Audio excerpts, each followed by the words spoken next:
Let's get more now on this debate on banning the burqa potentially in Germany. Political correspondent Simon Young joins us now in the studio. So, Simon, it seems like suddenly the media is full of all these plans in France and in Germany to ban the burqa and the niqab.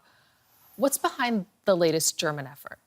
Well, I hate to break it to you, Sarah, it's politics. The Interior Minister of the state of Berlin said today that it was absurd to suggest that this suggestion that they should ban the full Islamic veil had anything to do with upcoming elections. But plenty of observers beg to differ. And quite frankly, just look at the timing. You know, the Federal Interior Minister there in that press conference today was sitting there, and on either side of him, the interior ministers from the states of Mecklenburg-Vorpommern and Berlin. Well, in 2 weeks' time, state elections in Mecklenburg-Vorpommern, and 2 weeks after that, state elections here in the city of Berlin. And, you know, in both places, the Conservatives are worried about the advance of the anti-immigration Alternative for Germany party who are coming up.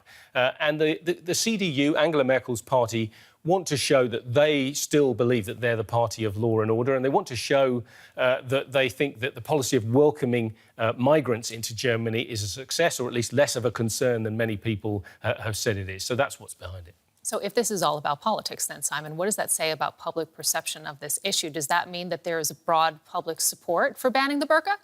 Well, in opinion polls, the majority of Germans do say that they oppose women wearing the full veil. And, you know, this is a debate that's been going on for several years, and it's flared again, of course, recently in the wake of these terror attacks. Perhaps that's because you hear politicians from time to time, as today, calling for a ban on the burqa. And by the way, the burqa, the full veil which covers the eyes as well, is something you pretty rarely see here in Germany. So I don't think it's something that most people are really focused on, but it is out there as an issue.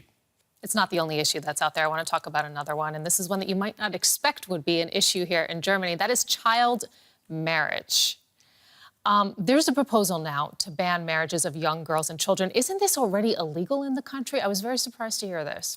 Well, the legal age for marriage in Germany is 18. There are a few exceptions to that. The main one is if the people got married legally outside Germany, and then their marriage can be acknowledged and accepted officially within Germany. But even then, if it's a case of a polygamous marriage or a child marriage that is seen to be in some way harmful to the people involved, that can be challenged in the courts here as well. So again, what is clear is that the number of child marriages has definitely gone up over the last year with the arrival of so many people from the Middle East. So it is a concern, but it's not a huge issue. Perhaps 1,000 cases of child marriage in Germany, some say. And this debate, these issues, what this all boils down to at the end of the day is it's part of a national conversation currently going on about the integration of refugees and migrants, especially ones who are coming in here from other cultures.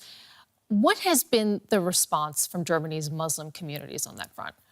Well, of course, there's no uniform response from the Muslim community, but I think a lot of Muslims will see this as another indication that they face, particularly after terror attacks, they face a lot of scrutiny and criticism from some quarters. A lot of them will see this, as gesture politics and politicians seizing an issue that they don't know much about. And indeed, one Muslim leader in Hamburg said today he's never seen a burqa in that city. And indeed, he said calling for a ban on the burqa is about as meaningful in Germany as calling for a ban on kangaroo hunting.